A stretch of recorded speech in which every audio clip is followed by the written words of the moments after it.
10월 21일 전남 고흥 나로 우주센터. 순수 우리 기술로 만든 첫 우주 발사체 누리호가 힘차게 하늘로 날아올랐습니다. 독자적 우주 개발 역사를 향한 위대한 첫걸음. 대한민국을 감동하게 만든 그날의 비하인드 스토리. 특급 분석 시작하겠습니다. 누리호는 1.5톤 실용 위성을 지구의 저궤도인 600에서 800km 고도에 보내기 위해 우리나라가 순수 국내 기술로만 완성한 우주 발사체인데요. 지난 2013년 우리나라는 2단으로 구성된 우주 발사체 나로호를 발사했지만 러시아의 기술로 1단 액체 엔진 로켓을 제작했다는 한계가 있었습니다. 하지만 누리호는 우리나라가 독자적으로 개발한 우주 발사체이기에 그 의미가 남다르다고 할 수 있습니다.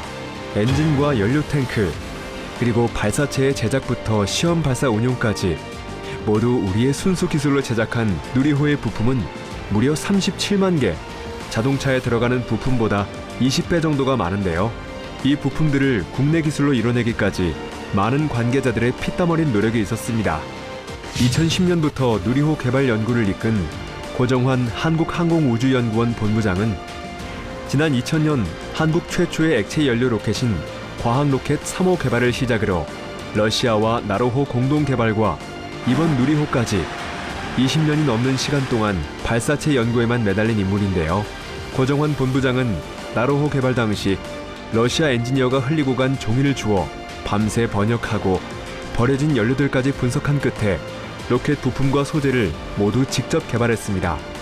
이러한 노력은 결국 누리호에 들어간 부품 37만 개 중 압력 센서, 온도 센서처럼 기성품을 쓸 수 있는 것을 제외하고 90% 이상의 국산화에 성공하게 됩니다.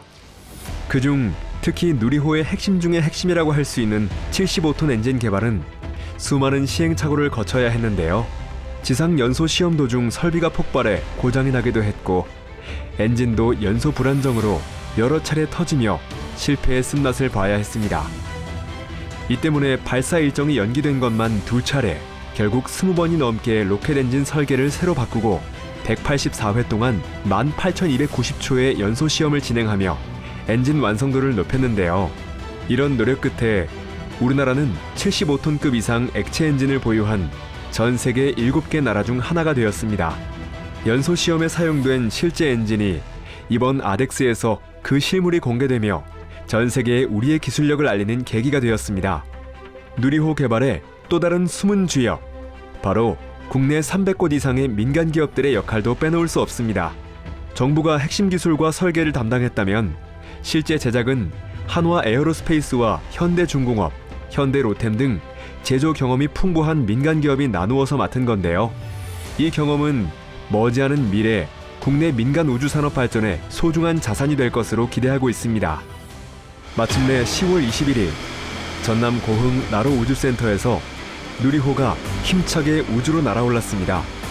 누리호는 발사 이후 1단 로켓과 2단 로켓이 정확한 위치에서 분리되며 성공적으로 날아올랐는데요.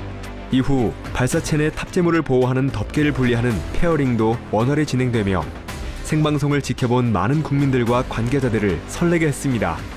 마지막 3단 로켓 역시 정상적으로 점화돼 목표 고도였던 700km까지는 도착했지만 3단 로켓을 추진했던 7톤급 액체 엔진에서 이상 신호가 생겼습니다. 3단 로켓 엔진은 계획대로라면 521초가량 연소해야 했는데 이보다 46초 빠른 475초 만에 연소 종료된 것인데요.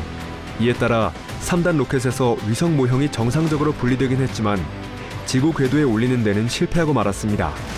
하지만 중요한 점은 누리호가 1단, 페어링, 2단 등 모든 분리 과정을 완벽하게 해냈다는 사실입니다. 페어링 분리는 나로호 1차 발사 실패 원인이기도 했는데요. 이는 위성 발사에서 가장 중요한 난관으로 꼽히는 부분입니다. 미 항공우주국 나사가 지난 2009년 발사한 이산화탄소 감시 위성 토러스도 페어링 분리 실패로 추락했고 이외에도 우크라이나, 프랑스, 러시아 등의 국가도 같은 이유로 로켓 발사에 실패했습니다.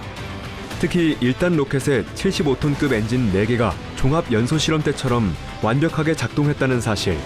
75톤급 엔진은 사실상 누리호 프로젝트의 핵심 과제였습니다.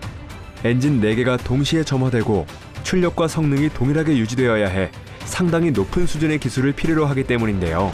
현재까지 개발에 성공한 국가는 러시아, 미국, 프랑스, 일본, 중국, 인도 등 6개국에 불과했고, 마침내 우리 대한민국도 우주 강국들과 어깨를 나란히 하게 되었습니다. 과학에서 실패는 과정이다. 누리호 발사는 이번이 마지막이 아닙니다. 내년 5월 누리호의 2차 발사, 2027년까지 총 4차례의 추가 발사가 예정돼 있는데요. 대한민국 우주시대의 첫걸음을 시작한 누리호, 성공으로 가는 수많은 누리호의 도전들을 응원하겠습니다.